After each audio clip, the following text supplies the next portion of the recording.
Hello everyone, I am Ibadur Rahman and in this video I will explain exercise 9b of class 6 mathematics. In this chapter we will discuss about the words problem based on percentage. So let's start chapter exercise 9b. It is from question number 1 to 5. So if you want you can take a screenshot of this question. I will explain now. Question number 1. A school library has 600 books out of which 540 books are fiction. What percent of the books are fiction? Means total number of books 600 and number of fiction book is 540. So if we want to find the fraction of the fiction book, number of fiction book upon total books multiplied by 100. Let's see the solution of question number 1. Here it is given total book 600 and number of fiction book is 540. Percentage of fiction books percent is equal to number of fiction book divided by total books. So divide them, 0 and 0 cancel out. Okay, 6 ones are 6, 6 nines are 54. So 90 as a answer. Means how many percent of fiction books? 90% are their fiction books. Clear? Now second question. In second question, it is given that there are 24 girls in a class of 40 students. Number of girls 24 and total number of children is equal to 40. What percentage of children were girls? वहाँ पे कितनी लड़कियाँ थी girls के form में या girls का percentage कितना है उन स्टूडेंट्स में? So number of girls divided by total students 0 0 cancel out 4 6 24 means 60% as the percentage of girls in whole class. Okay, now third question. Now it is third question. In third question given that Nikhil bought 540 books in a month and sold 4050. What percent of book he could not sell? अब देखिए question में क्या कह रहा है कि ये इतनी बुक खरीदता है और इतनी बेच देता है, तो कितने परसेंट बुक वो सेल नहीं कर पाया. हमें जो निकालना है वो ना कर पाने का निकालना है परसेंटेज. तो first of all find the number of book which is not sold is equal to total book minus sold book. तो मालूम होगा 1350 books are not sold there. Now percentage of not sold book is equal to number of not sold divided by total books multiplied by 100. If we divide both the number by 0. Okay. Now 1350 upon 54. When we divide the given number by 54, we get 25% as a result. So everyone, if you want, you can try to solve. Divide this number, you get 25% as a not sold percent of not sold book. Okay. Now question number 4, you can solve same process. In question number 4, it is given that. Listen carefully. An author receives royalty at 7.5% of a selling price of the first 5,000 book, 10% of the selling price on next 5,000 book, and 12.5% of the selling price of rest of the sale. How much will he receive if 15,000 copies are sold at the rate of 80 rupees? ये आपका question है, सुन लीजिए फिर से. Total number of books कितनी है? 15,000. सो 15,000 को आपने चेंज कर दिया 5,000 प्लस 5,000 प्लस 5,000. ऑथर रॉयल्टी कितना लेता है? फर्स्ट 5,000 का जो प्राइस होगा, ये नंबर ऑफ बुक्स है, फर्स्ट 5,000 का जो प्राइस होगा उसका 7.5%, नेक्स्ट 5,000 पे 10% एंड नेक्स्ट 5,000 के प्राइस पे 12.5% ये रॉयल्टी लेता है. अच्छा, रॉयल्टी की कॉस्ट कितनी हो जाएगी? 15/2, 2 5 7 14 एंड 1, 15/2% ऑफ टोटल कॉस्ट क्या होगी? ये तो नंबर ऑफ बुक हो गई and each book sold by the 80 rupees. तो टोटल कॉस्ट 5,000 इंटू 80, इसका 7.5% लेगा. नेक्स्ट जो बुक सेल हो रही है उसका 5,000 अगली बुक भी है और उसका 80 रुपीज़ कॉस्ट है. तो 5,000 इंटू 80 ये टोटल कॉस्ट हो गई, इसका 10% रॉयल्टी देगा. और उसके बाद 5,000 80 रुपीज़ के हिसाब से अगर सेल की जाए तो उसका 12.5% रॉयल्टी ऑथर को चाहिए. अब इसको हम सॉल्व कर लें. सिंपली इक्वेशन बन गया, सॉल्व सिर्फ करना बाकी रहेगा. 15/2% को लिख दिया 100 and 5,000 multiplied by 80 is equal to 40,000. Again 10% means 10/100. 40,000 and 25/2% means 25/2 upon 100 and multiplied by 40,000. अब इसको सॉल्व कर लीजिए आप, 0 0 कैंसिल आउट, ये हो गए 2000. Okay, 15 multiplied by 2000 is equal to 30,000. यहाँ से भी 0 0 0 0 cancel out simply 40,000 and here 20 cancel with 20 and 200. 25 multiplied by 200 is equal to 50,000. Total royalty is equal to 3,000, 30,000 plus 40,000 plus 50,000 is equal to 1,20,000 as a total royalty, which received by the author by selling the 15,000 books at the rate of 80 rupees. Clear? It is question number 4. थोड़ा सा tough था, यहाँ पे समझ लीजिएगा. 15,000 को break किया, first 5,000 पे 7.5%, नेक्स्ट 5,000 पे 10% एंड नेक्स्ट 5,000 पे 12.5%. इस हिसाब से रॉयल्टी ली जा रही है. Now question number 5. In question number 5 it is given that Maruti car price of 2,50,000 rupees. Clear? And it cost drop 23% within year. तो अगर से ये इसकी कॉस्ट है और 23% कॉस्ट कम हो गई, ड्रॉप कर दी गई कॉस्ट, तो 100 में से 23% को माइनस कर लें. 100 माइनस 23 इज इक्वल टू 73%. अभी भी कॉस्ट है, 23% माइनस हो गई. तो at the end of the year what will be cost of the Maruti car?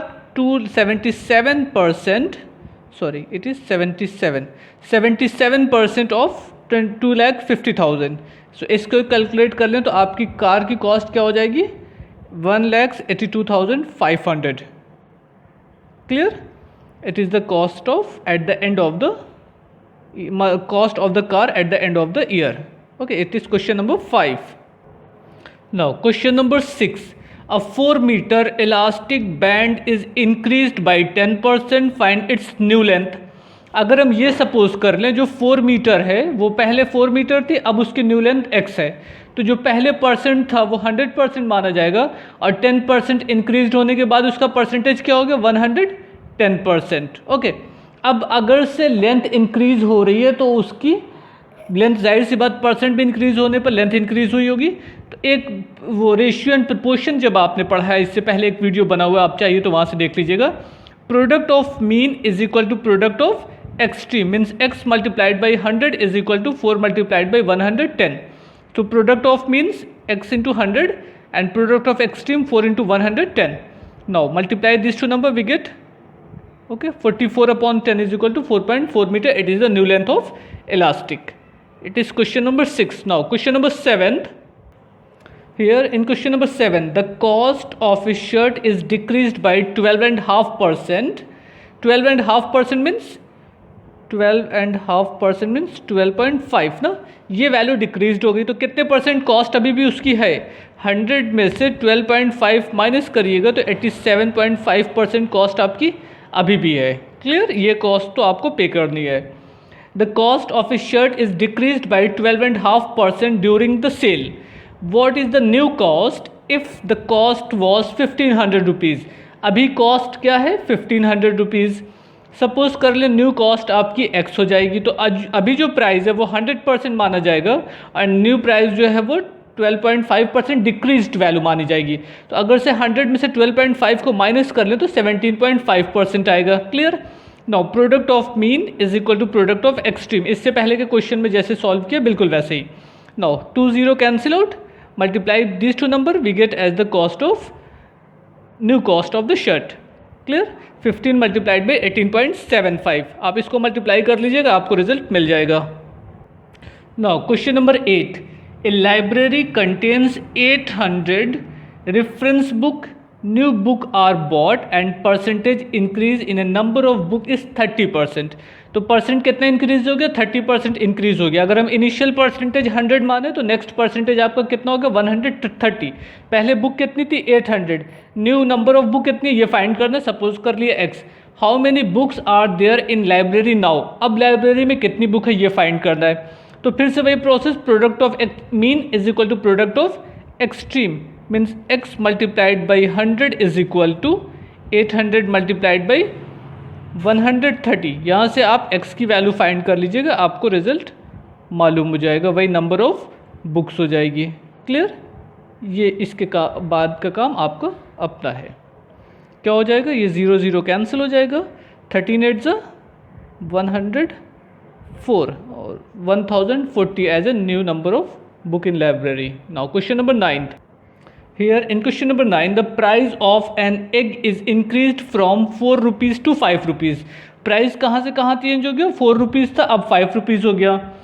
What is the percentage increases? कितने परसेंट इंक्रीज हुआ? अगर हम इनिशियल परसेंट को 100 सपोज कर लो तो x की वैल्यू निकाल सकते हैं, कितनी होगी। सपोज कर लो x की वैल्यू आपकी 125 मिल गई, तो कितने परसेंट इंक्रीज हो गया, 25%, क्योंकि 100% से 25 हो रहा है, तो चेंज कितने का आया, 25% का ना। क्या हो जाएगा, product of extreme is equal to product of mean, means 4 multiplied by x is equal to 5 multiplied by 100। Clear? यहाँ से आप x की वैल्यू फाइंड कर लीजिए, 5 मल्टीप्लाइड बाई 100 अपॉन 4, ये हो गए 25, मीन्स 125% आपकी वैल्यू अब है।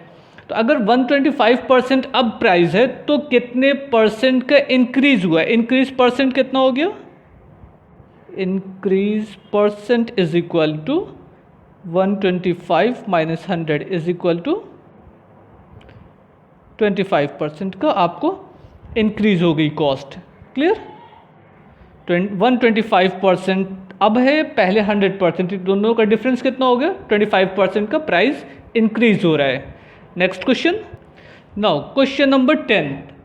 An article was marked 150. Ali wants to purchase it on 138.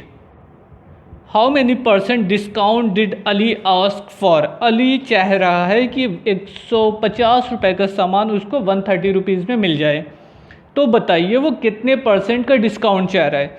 Suppose कर लें जो अभी वैल्यू है वो 100 को रिप्रेजेंट कर रही है, जो न्यू वैल्यू होगी वो क्या होगी। तो जब हम न्यू वैल्यू को मालूम कर लेंगे तो फिर डिफरेंस निकाल लेंगे तो मालूम हो जाएगा कितने परसेंट का वो डिस्काउंट चाह रहा था। तो first of all find the value of x, means product of extreme is equal to product of mean, means 150 first and fourth ना, 150x multiplied by 138 138 multiplied by 100. So what will be value of x? X is equal to 138 multiplied by 100 upon 150. Clear? Now 0 and 0 cancel out.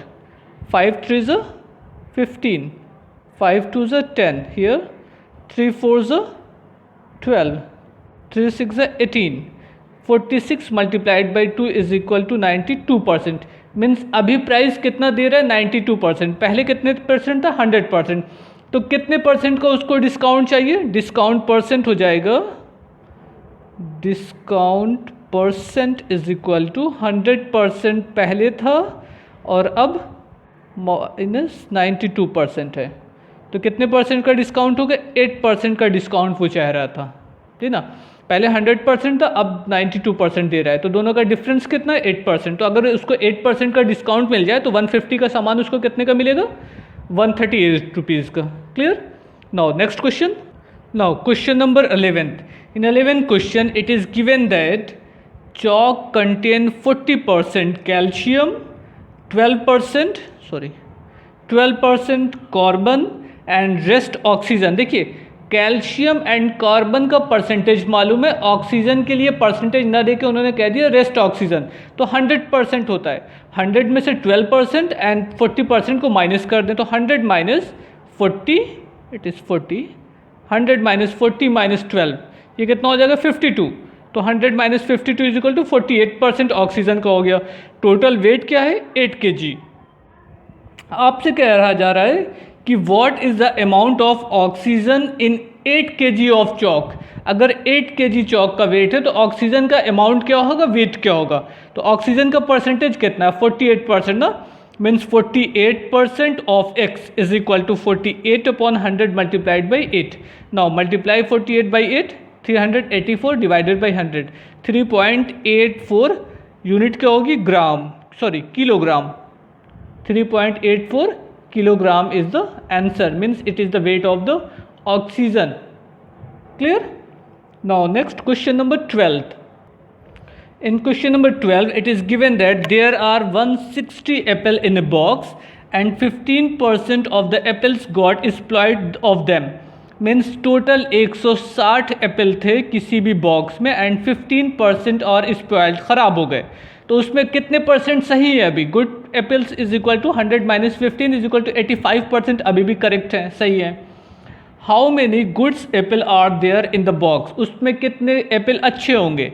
85% of 160. 85% सही बचे हुए हैं ना, तो total 160 है, तो 85% of 160. 85 upon 100, 0 0 cancel out. 85 multiplied by 16, 1360 upon 10, 0 0 cancel out, means total number of good apple is equal to 136. It is the question number 12. Now question number 13. In question number 13 it is given that a man spent 25% of his money on goods. Food पे कितना खर्च कर रहा है? 25% on food and 55% on rent and transportation, means rent पे 55%. Okay, 55% on rent and transportation and the remaining 9,000 he saved. तो saved का percent कितना है? saved percent is equal to 100% minus 25% minus 55%. तो ये इनको माइनस कर लिया जाए तो 100 में से कितना माइनस हो जाएगा? 100% minus 80%. 25 and 55, 80, means 20% are left. Clear? It is saved money. How much money did he save? Find the amount of money spent on rent and transportation. वो बाद की बात है. पहले टोटल मनी सपोज कर ले x. Let the total amount, let the total money be x rupees. Clear? Okay, means 20% of x is equal to 9,000 rupees, है ना. 20% of x is equal to 9,000 rupees. Clear? अब इसमें से x की value निकालते हैं. 20% of x is equal to 9,000. ये cancel हो जाएगा 5. So x is equal to 5 multiplied by 9,000, means 45,000 और ऑफ टोटल अमाउंट. ये हो गए आपके टोटल अमाउंट. उसके बाद आपसे पूछ रहा है find the amount of money spent on rent and transportation. तो रेंट का परसेंटेज कितना था? 55. तो रेंट का अमाउंट कितना हो जाएगा? 55% ऑफ 45,000. आप इसको सॉल्व कर लीजिए, आपको वैल्यू मालूम हो जाएगी. क्या हो जाएगा? 55,000 ऑफ 45. ये क्लियर? अब सॉल्व करना आपका काम है. 55 मल्टीप्लाइड बाई 440 मल्टीप्लाई कर लीजिएगा, आपको रिजल्ट मालूम हो जाएगा. नाउ क्वेश्चन नंबर 14 क्वेश्चन थोड़ा सा पहले समझ लीजिए, उसके बाद कह रहा है in 14 question in an examination there were 640 boys and 360 girls. अब इसमें बॉयज़ कितने हैं और गर्ल्स कितने? पहले इसको लिख दिया जाए. Boys and girls. 640 boys and 360 girls. It is given in your question. 360 boys and 640 boys and 360 girls. 60% of the boys and 80% of the girls are successful. कितने हो गए?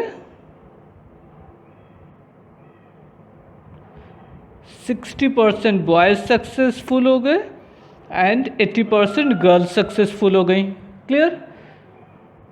How many in all fail? कितने उसमें से fail हो गए ना. तो बॉयज़ कितने परसेंट फेल हुए? फेल का परसेंटेज निकाल दे. 60% टोटल बॉयज़ पास हुए हैं, तो 40% फेल हुए होंगे ना. 100 माइनस 40. एंड गर्ल्स में से 20% गर्ल्स फेल हुई होंगी. देखिए 100 माइनस 20 कर लीजिए, क्योंकि 80% गर्ल्स पास हैं. तो नंबर ऑफ बॉयज़ कितना हो जाएगा? Number of failed student. failed student